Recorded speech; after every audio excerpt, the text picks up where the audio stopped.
Merci, Monsieur le Président. Honorable assesseur, de m'avoir passé la parole. Bonjour, Monsieur Camara. Bonjour. Monsieur le ministre, est-ce que vous pouvez nous éclaircir ce que veut dire Dadis régnait mais ne gouvernait?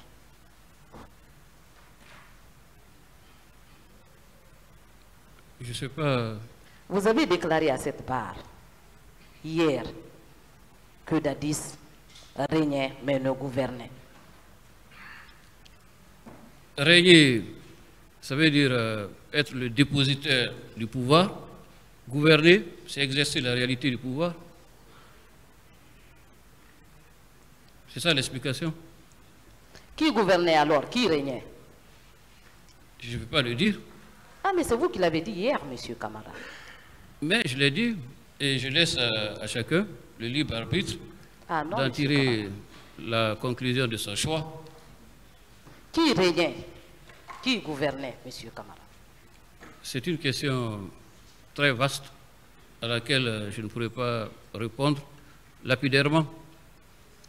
Je vous écoute, j'ai tout le temps, Monsieur Camara. Non, je ne me prononce pas sur le fonctionnement d'un État et les attributs d'un chef de l'État qui sont d'un domaine très étendu qui échappe à mon intelligence. Donc, pour quel intérêt vous l'avez dit? J'ai fait un témoignage, il n'y avait pas d'intérêt d'arrière-pensée ni de calcul mercantile. Ok. Comme vous ne voulez pas répondre à cette question, je passe. Monsieur Camara, en votre qualité de ministre chargé de la communication auprès du président du CNDD, Moussa Keboro Camara, et du ministre de la Défense, quelle explication donneriez-vous sur l'absence du colonel Sekouba Konaté de Conakry le 28 septembre 2009, tout comme son absence lors des événements au Kamakambo? Je crois que ces questions concernent celui dont vous avez cité le nom, pour lequel je ne suis pas le porte-parole à cette barre. Mais c'est à vous. Vous répondez à la question, M. Camara. Je ne sais pas, Monsieur le Président. Voilà, vous répondez, c'est vous qui êtes là. Merci, Monsieur le Président, pour cette précision. Je poursuis. Monsieur Camara, dans votre procès verbal de déposition des témoins, vous avez déclaré ce qui suit. Lorsque le problème de cette manifestation s'est posé, chacun a été consulté pour donner son avis sur la nécessité ou non de laisser faire la manifestation. Personnellement, étant pour le respect des libertés démocratiques, j'ai essayé de convaincre le président du CNDD pour qu'il autorise la manifestation. Surtout que les manifestations des mouvements de soutien étaient sur le terrain. Vous confirmez cette déclaration? Oui. D'accord. Vous étiez combien autour du capitaine Moussa Dadis Camara cette nuit? Qui était-il? Je n'ai pas très bien compris la question. J'ai dit, au cours de cette réunion, vous étiez combien autour du capitaine? Non, il n'y a jamais eu de réunion autour de lui sur cette question. D'accord. Cette nuit alors, vous étiez combien autour du capitaine Moussa Dadis Camara? Quelle nuit? C'est vous qui avez dit dans votre procès verbal de déposition des témoins.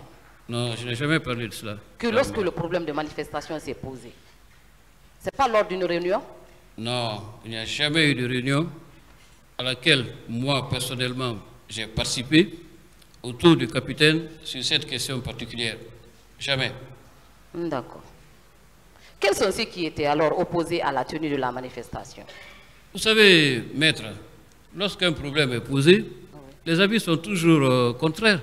Ce n'est pas propre à ce sujet spécifique. On n'a pas tous les mêmes points de vue sur les mêmes sujets. D'accord.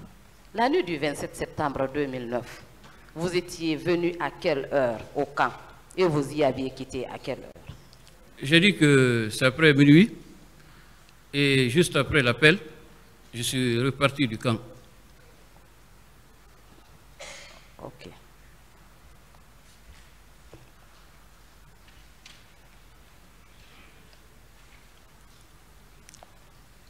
Monsieur Camara, vous confirmez que des mouvements de soutien à la candidature du président Dadis étaient sur le terrain?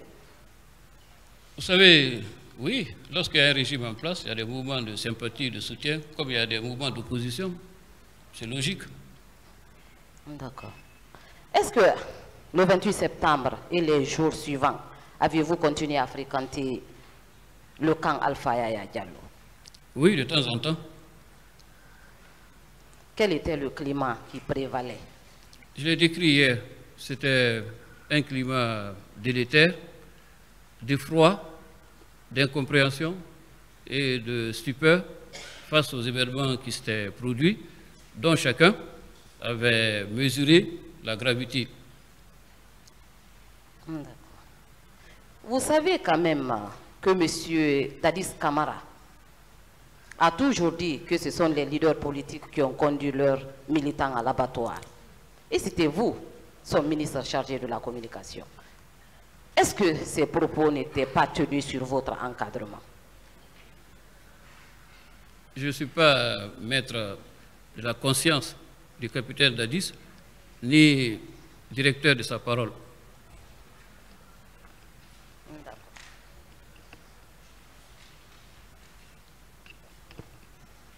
Est-ce que vous lui avez prodigué des conseils en ce moment pour lui dire que c'était une mauvaise communication?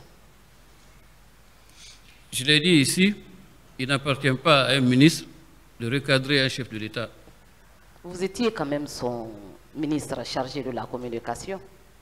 Et j'ai donné, croyez-moi, les avis dans le domaine et lorsqu'il le fallait. D'accord. Est-ce qu'en tant que ministre chargé de la communication du capitaine Moussa Dadis Camara, toujours, vous pouvez nous dire si la communication faite après les massacres du 28 septembre 2009 était de nature à apaiser le climat socio-politique du pays? À chacun d'en juger.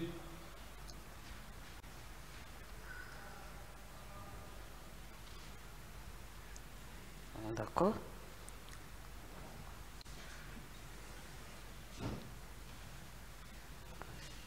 Pour vous, qui est responsable de ces massacres, M. Camara, en âme et conscience?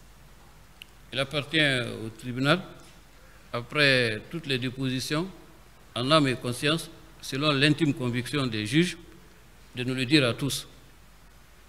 Je vous remercie, Monsieur le Président.